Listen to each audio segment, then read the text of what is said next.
I was just starting to get my voice back, and then I decided to take the great Adam King to a Dodger game last night as he and his good buddy Chris passed through Los Angeles, and now my voice is cooked again.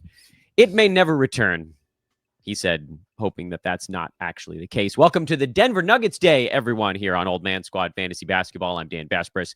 Like, rate, subscribe as we continue to grow everything we do over here at the Old Man Squad, and let's dive straight into the content. Hashtag content today on this lovely Wednesday late morning on the Pacific Coast. This is your Denver Nuggets from last year. They were, by all accounts, a pretty good basketball team. Not outstanding during the regular season. Not bad. 50-32. That'll play. And we saw the emergence of a new fantasy player on the Nuggets named Christian Braun. And we will talk about him in a little bit.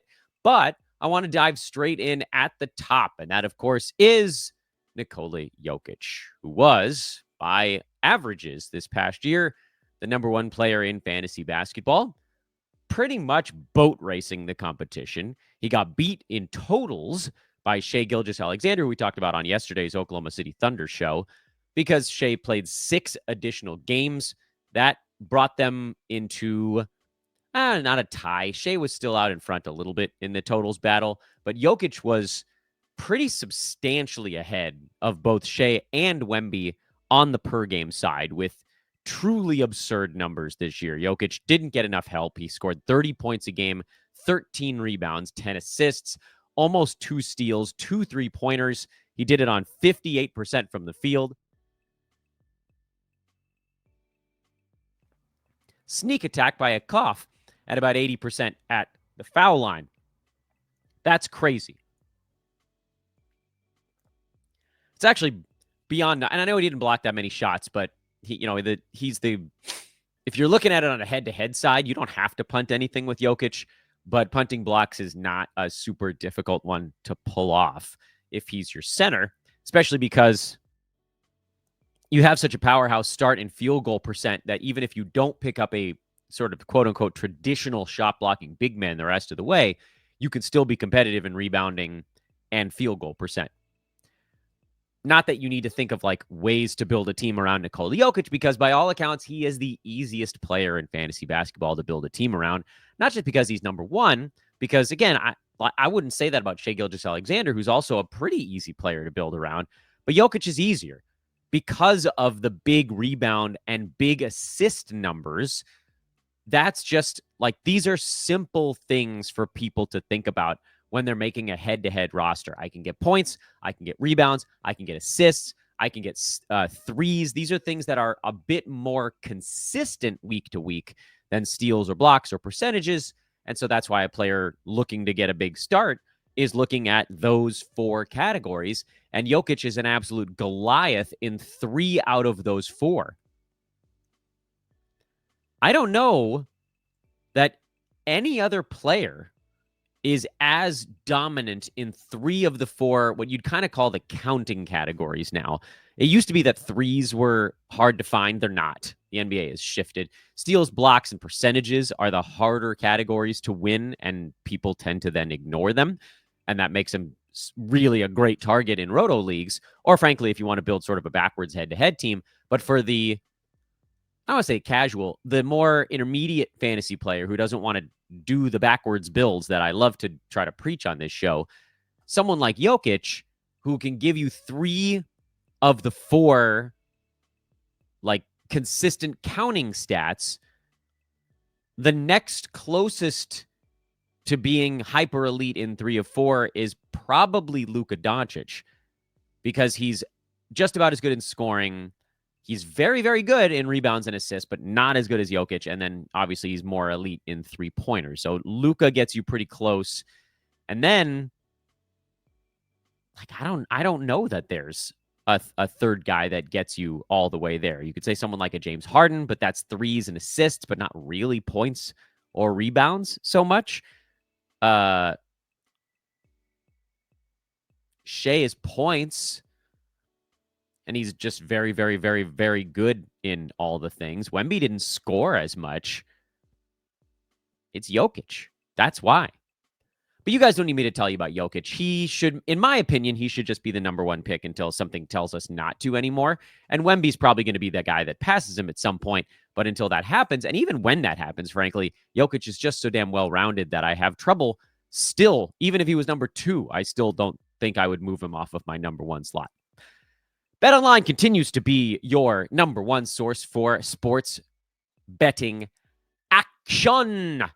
Baseball's in full swing. Football season's around the corner now. It's coming up quick. It's like weeks instead of months all of a sudden. And BetOnline has more ways to stay in on the action with the latest odds, news, scores, sports wagering info, and even live in-game betting.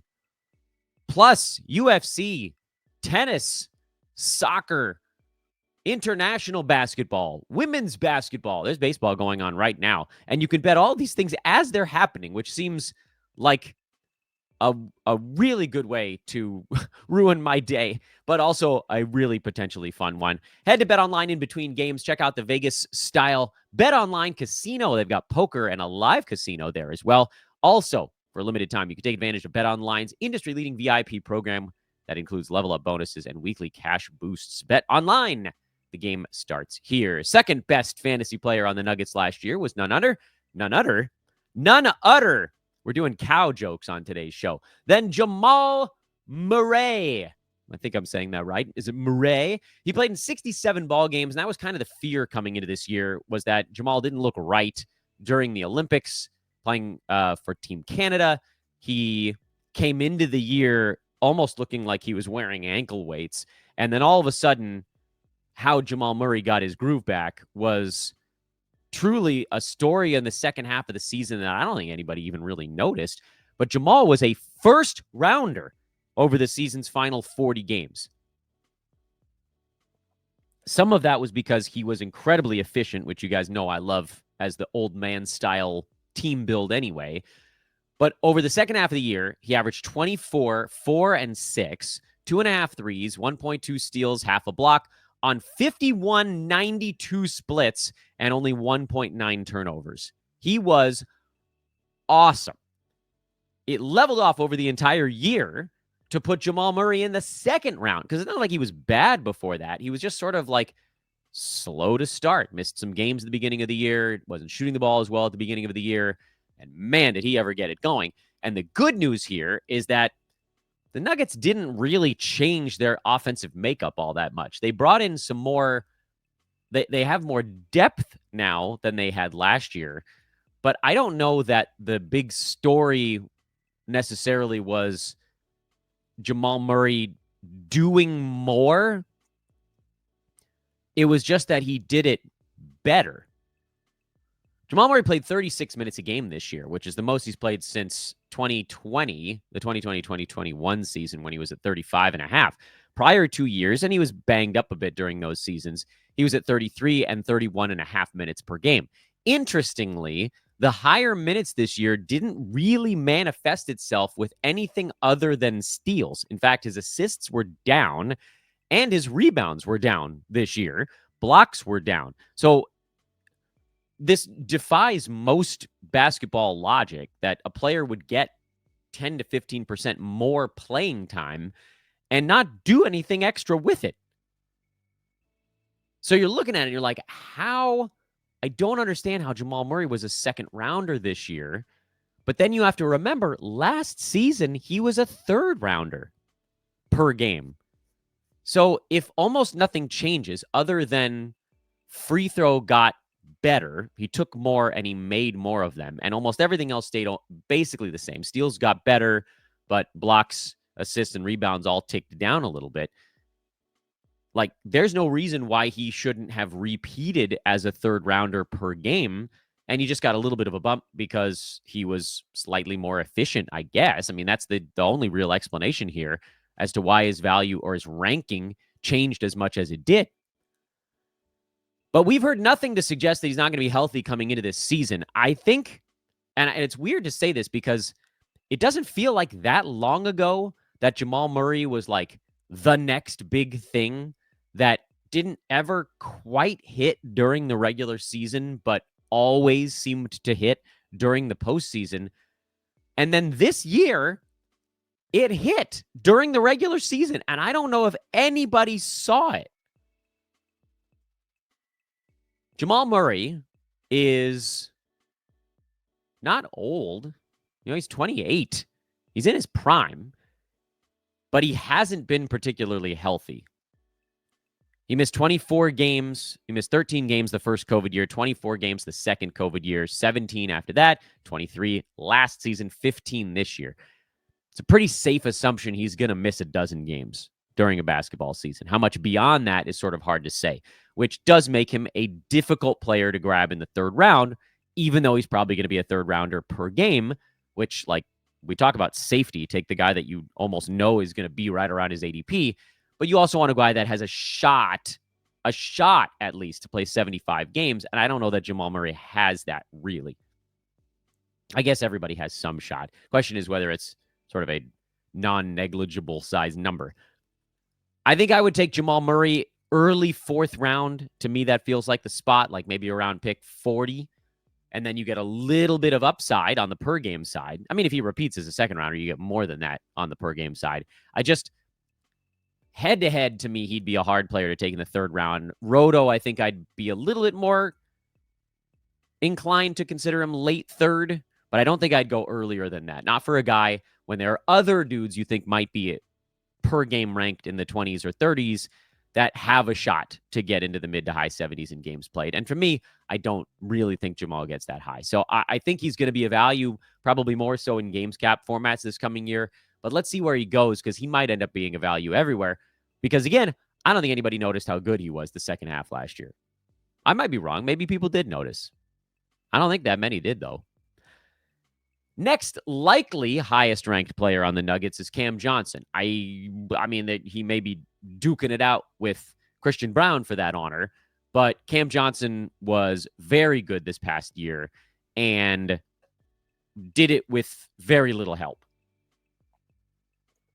The other interesting note on Cam Johnson is it almost doesn't matter how many usage guys he has around him. He's always going to be somewhere between 10 and 13 and a half shots per game. There were long stretches this year in Brooklyn where it was Cam Johnson versus the universe, and his shots per game didn't fluctuate that much.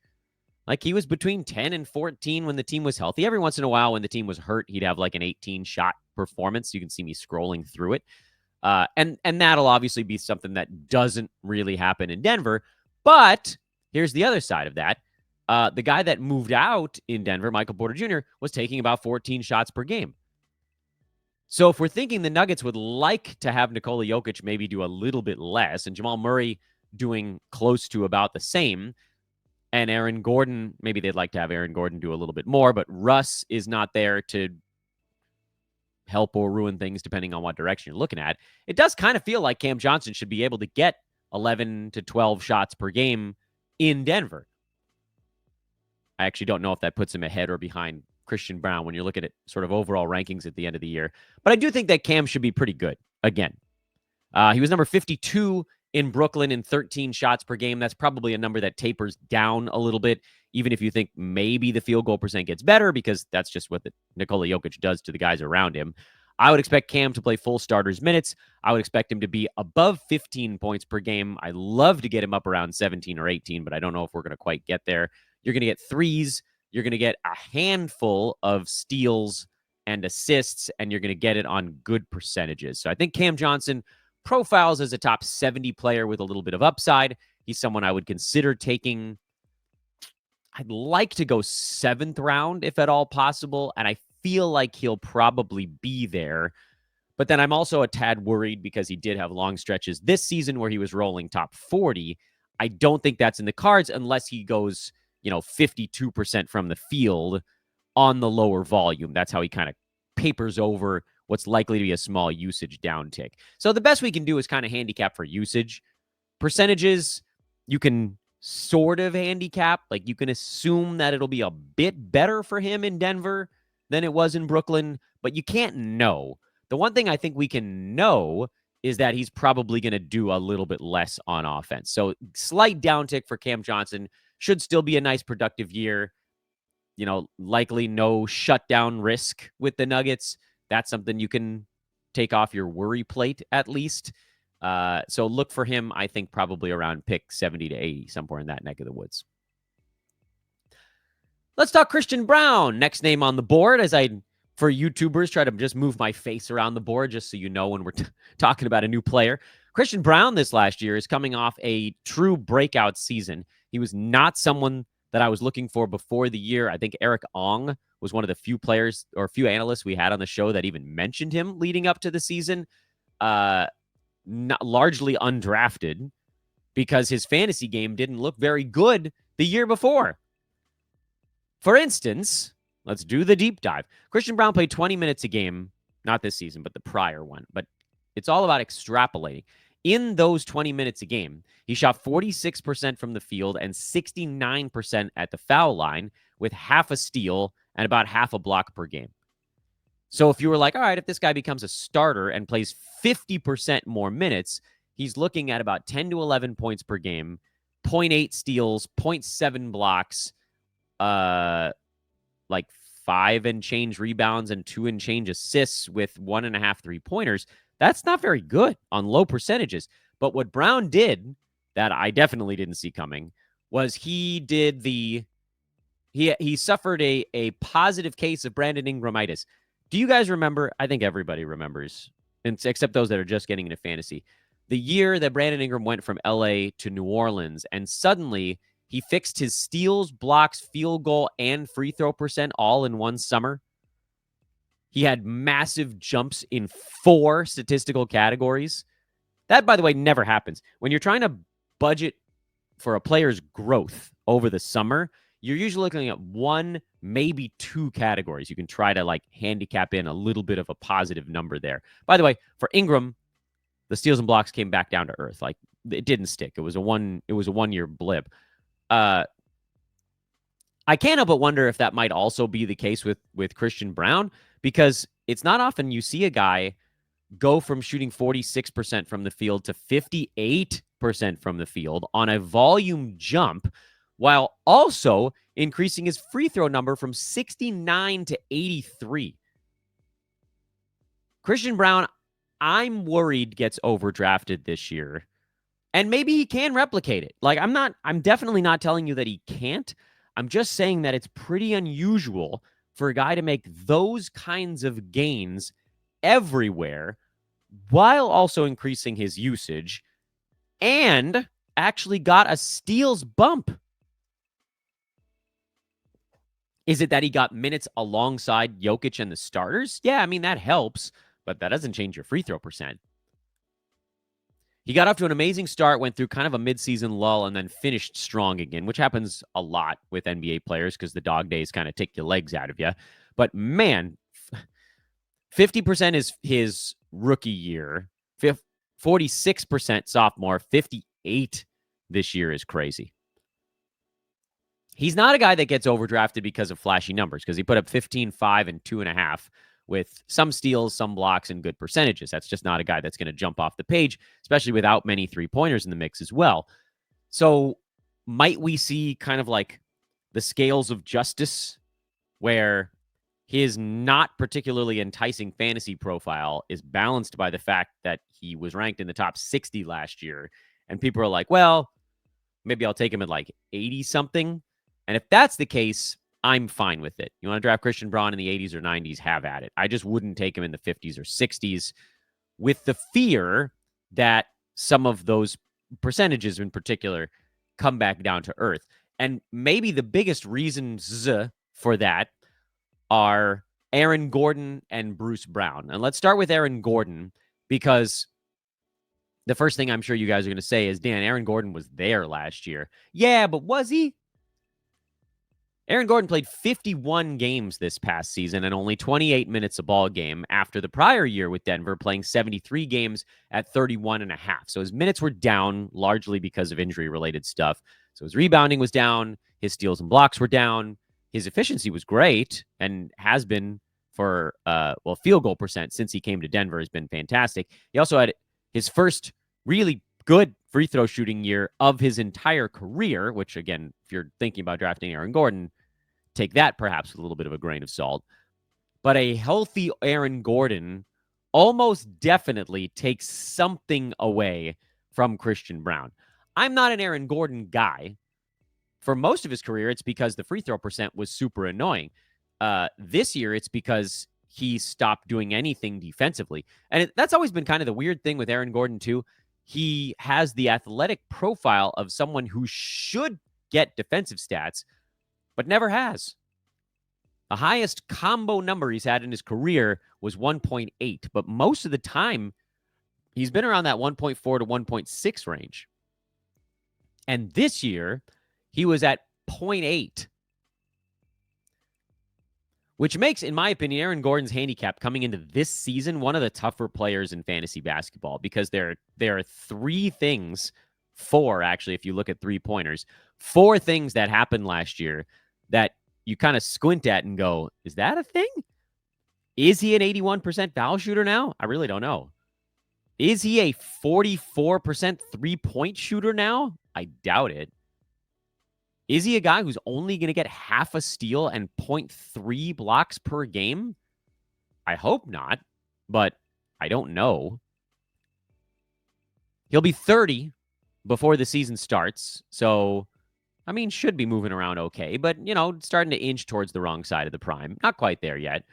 He was hurt a lot this year, and he's sort of been on and off the hurt thing throughout his career. He's had some very good health seasons. He's had some very bad health seasons. So it's kind of hard to predict that front as well. I'm not going to be drafting Aaron Gordon this season, probably anywhere. I will say that if he's there at like pick 150 and the rest of the board is just trash, I would definitely take him, because like, what if the percentages hold and the steals and blocks come back? Then he's a top 100 guy. But you need all four of the categories to be positive markers for him, and I don't know that it will be. But the reason I actually started talking about Aaron Gordon, in case we forgot, was that a healthy Aaron Gordon takes a little bit of shine off of Christian Braun. And the other thing that could take a little shine off Christian Braun is his differently spelled, similarly pronounced last name pal, Bruce Brown. And I'm sure there's going to be a ton of jokes about that throughout the year. Bruce and Christian Braun of the Denver Nuggets. What is like a private eye organization? Bruce Brown had his last fantasy productive year, I would actually argue, in Denver, although his numbers in Indiana were not all that different when the Pacers gave him a bunch of money the following year. The reason that Brown had some fantasy value with the Nuggets was because he handled some point guard work with the bench unit. And he probably does that again, which doesn't, again, this is not like a direct knock on Christian Braun. This is going to be a hard segment to do when we talk about Christian and Bruce Brown impacting one another. But more than anything, it's just another guy the Nuggets are going to trust, who took 9+ shots per game with Denver in 28 minutes. And if there's a day that Christian Braun isn't playing as well and Bruce Brown is, that's a flip-flop that might happen. Am I drafting Bruce Brown? Absolutely not. I don't think there's almost any chance he does enough to have fantasy value. Like, we're talking about 12, 4, and 3 is probably the absolute best case scenario, and that puts him on the outside looking in, especially because, like, he's going to need to get over a steal per game if he wants to get on our radar. And I don't think he's going to be asked to play 28, 29 minutes a game. Again, I might be wrong on this one, but, the Nuggets have a little more youth floating around. Julian Strawther, Peyton Watson are guys that could also play in a pinch. But, Russ is gone, so Bruce Brown is going to fill a little bit of that Russ without the usage and the lunacy part of the playbook. So, those are your main names that I thought we should go over. Nikola Jokic, I don't see a massive change, maybe a slight downtick, because, how do you do that again? Jamal Murray, similar. Maybe the steals come down a little bit, but comes into the year healthy, so that probably more important note on him. Christian Braun, ever so slight downtick, I think. Cam Johnson coming over. Michael Porter Jr. was number 73 last year. I wouldn't be that surprised if Cam Johnson was number 73 this year. Aaron Gordon, Could the steals and blocks come back and everything else hold? Yes. If that's the case, he gets near the top 100, which gives him some appeal, but not much. And then, Bruce Brown, probably just more of a thorn in the side of some of these other guys. The last name I want to talk about on the Nuggets before we wrap this up, and this is a quick one, is Jonas Valanciunas, because there's been all this stuff about him leaving the NBA to go play in Europe. But the latest is that he does now intend to honor his contract with the Denver Nuggets. And the reason I bring him up is not because I expect you to do anything with him on draft night, but because Nikola Jokic missed 12 games this last year. And in those 12 games this season, if Jokic misses a dozen, Jonas Valanciunas is going to be very good. Because you put anyone in this system, and when they get some minutes, they put up numbers. I mean, the best evidence of that from this past year was, there was a game where DeAndre Jordan frickin' started, and he put up decent numbers, and he's absolutely terrible. And Valanciunas is not terrible. He's not great, but plug-and-play spot, he's going to be a preeminent burger board player on the days that Jokic rests, and that'll come down to how good Denver comes out of the gate. So if you want Jonas Valanciunas to have any kind of fantasy value this year, and by that I mean like get more than 12 starts because Jokic misses time or needs time off or whatever, then you also really hope Denver gets off to a fast start, because that would give them the opportunity to not rush Jokic back from minor injuries. But more than anything, you're probably looking at somewhere from 5 to 14 starts for Valanciunas. Not a guy you need to have on your roster just for those 5 to 14. Just try to figure out what's going on with Denver. And if you see any in-game injury occur to Jokic, like a little tweaked ankle, you pick up JV, and hopefully you could drop him into that next ball game. And that is your Denver Nuggets breakdown, ladies and gentlemen. I hope you enjoyed it. We will finish up the Northwest tomorrow with a team that I really would prefer to just talk about never, ever again, the Utah Jazz. But at least this year, they dumped all their veterans, and so the tanking should be simpler because they can just play young players that aren't that good and let them roll, we hope. I'm Dan Besbris. Find me on social at Dan Besbris, at Old Man Squad. Hit that subscribe button however you're taking in the content. Remember to hit like on YouTube. I'll see you guys again tomorrow. So long, buddy.